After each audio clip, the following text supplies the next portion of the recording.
Final review. Gender can be socially constructed. Sexuality is a human activity that is culturally constructed. Sex is a biological factor. Generalized reciprocity. This is giving without expecting anything immediate in return, usually between close relationships like family or friends. It relies on trust and long-term mutual support. The gift is not just a material thing, but also holds spiritual significance as well. Balanced reciprocity. This involves exchanging goods or services of roughly equal value within a set time. It typically happens between people with more formal or equal relationships.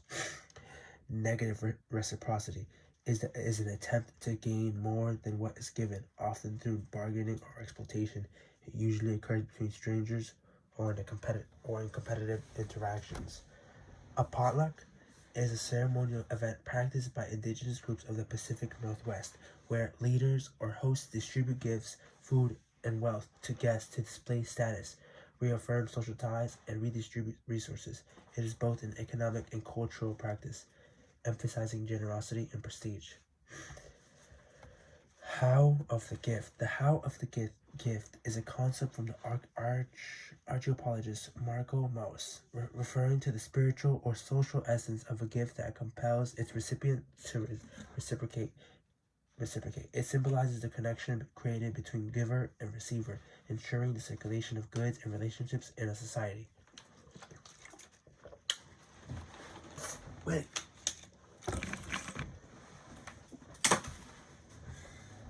Culture and law. Laws are either codified or uncodified, more informal / flexible. Substantive law is what the law is what of the law / is there a law of that. Procedural law is how should be punished type, more rigid, I think. Substantive and procedural laws reflect and are influenced by the cultural values of society. Both can change from one society to the next. The Casa of Roma immigrants in the U.S. Vista Roma Corporation Descent Group, kingship system, maid sharing, SSN, no big deal for them. As an example, their culture was big on sharing. They would usually share property / land jointly. So society standards are different, and there's a clear example of that when the man borrowed his brother's social security number to take out a car loan. Migration and diaspora. Roma immigrants in the U.S. often migrate due to socio-political challenges or persecution in their home countries. This movement creates diaspora. Cultural practices. Roma communities in the U.S. continue to practice traditions such as music, dance, and oral storytelling, often adapting these customs to a new environment. These practices serve as vital expressions of their identity and solidarity within the immigrant community. Marginalization and stereotypes. In the U.S., Roma immigrants face discrimination and stereotypes, including misconceptions about their lifestyle and social status. These negative perceptions can lead to social exclusion and economic hardship, reflecting historical patterns of marginalization, agency, and adaptation. Despite facing barriers, Roma immigrants demonstrate resilience by adapting their cultural practices and forming supportive networks. Material power is political, legal, economic, and military. This power is very straightforward. It's basically, you have the justice system. You can jail someone. You have the tank. You have a military power. You can use your military, the tanks, ballistic missiles, or political by sanctioning them and stuff like that. Homogeny and homogenic power. The ability to create consent is homology, an agreement within a population without the use of force or violence. Homogenic power, like the elites who control the media and try to brainwash people to agree with what's most convenient to them. It's like a small group of people who play their cards right in order to get what they want, to make the masses agree with what benefits them the most. Dominant ideologies.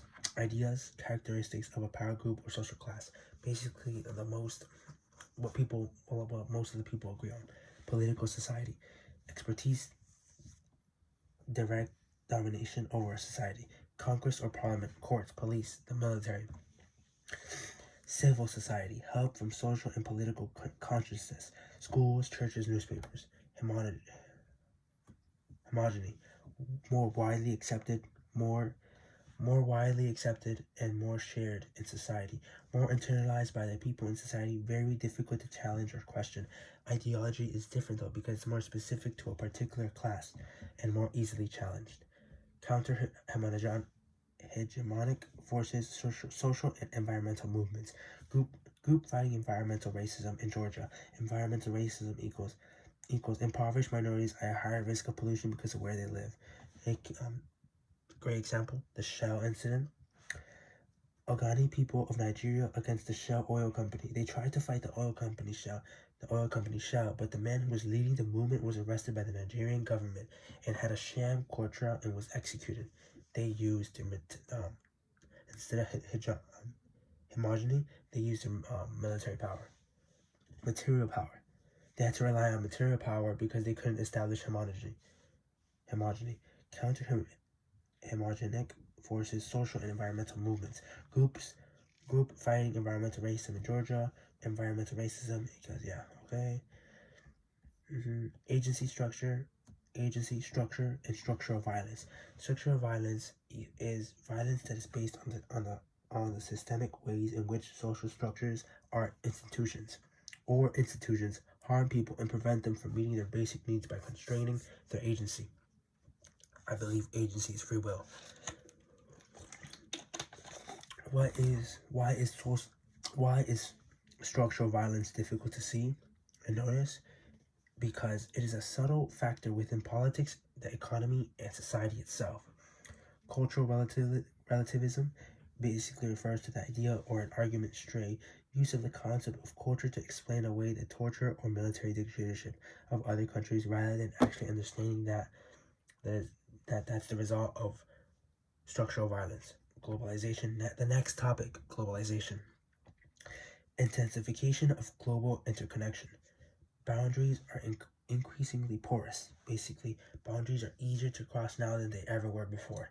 Transnational lines. People live their lives not in one single located place, but across several cultural spaces, and they have many roots. But in the older view, culture was understood as being closely tied to specific places. With globalization, it is no longer seen as this. Like you see Chinatowns everywhere in New York, like they've spread across. It's not just rooted to one place. Globalization is synonymous with some of neoliberalism. Deregulation of the market, cuts to public spending, and stuff like that. Globalization and the increased movement of capital. Capital is money invested in order to create a profit, images, ideologies, and people, tourists, migrant workers, and refugees. Changing models in the economy. Fordism, basically the creation of the conveyor, like basically one person puts on the screw, the other person puts on the bolt, etc.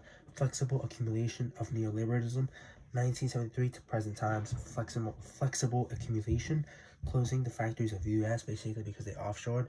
They went to countries where they didn't have as much regulation, worker protection, benefits and unions. They went to where they could exploit to increase a profit. Outsourcing, offshoring, lower wages. They offshore to countries with lower wages and minimal worker laws and regulations.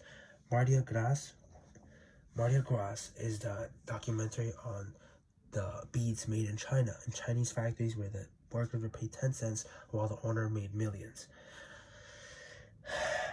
This shows two things: commodity fetishism, where the people from each sphere, the consumer and the producer, is invisible to the other. Clear examples of this in the documentary. The Chinese bead makers are a great example of this. The consumers had no idea where it came from, and the Chinese bead makers had no idea how much the beads were sold for and what they were used for.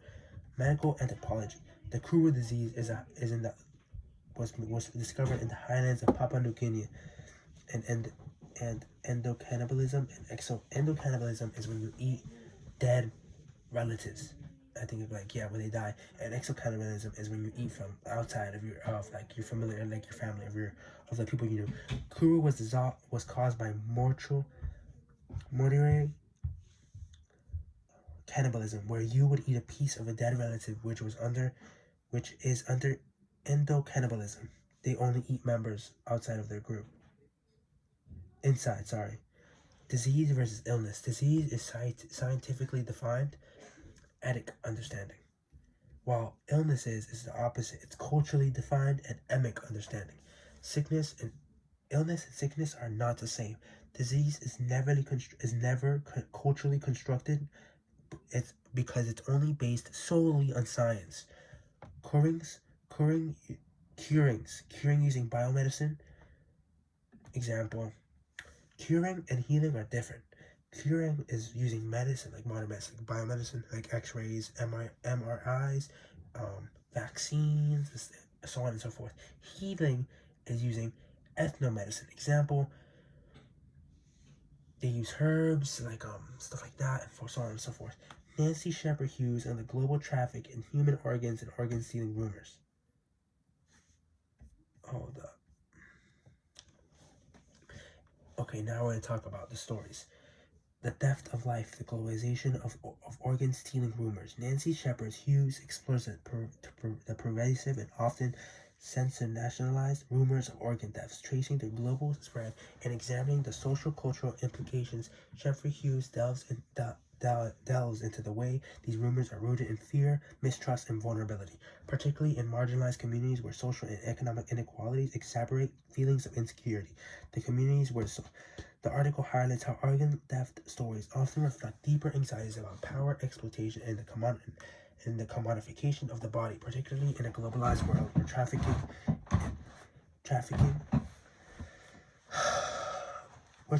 in human organs is both real and highly stigmatized issue. The rumors frequently exploit existing fears about the loss of bodily autonomy and control, and they are shaped by both local and global narratives that intertwine with historical and political context. Shepherd Hughes argues that such rumors not only reinforce social divisions, but also challenge our understanding of the global circulation of bodies and medical practices.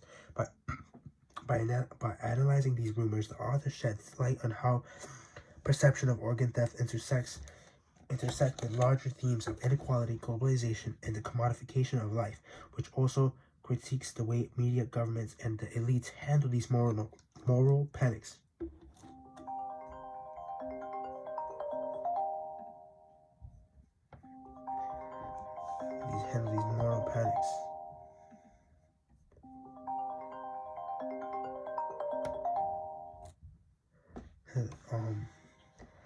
In Chapter 4 of Sweetness and Power by Sidney Mintz, the author explores the historical development of sugar as a commodity, also intertwined with globalization, focusing on the transformation from a luxury item for the elite to the mass-produced product consumed by the people of all classes.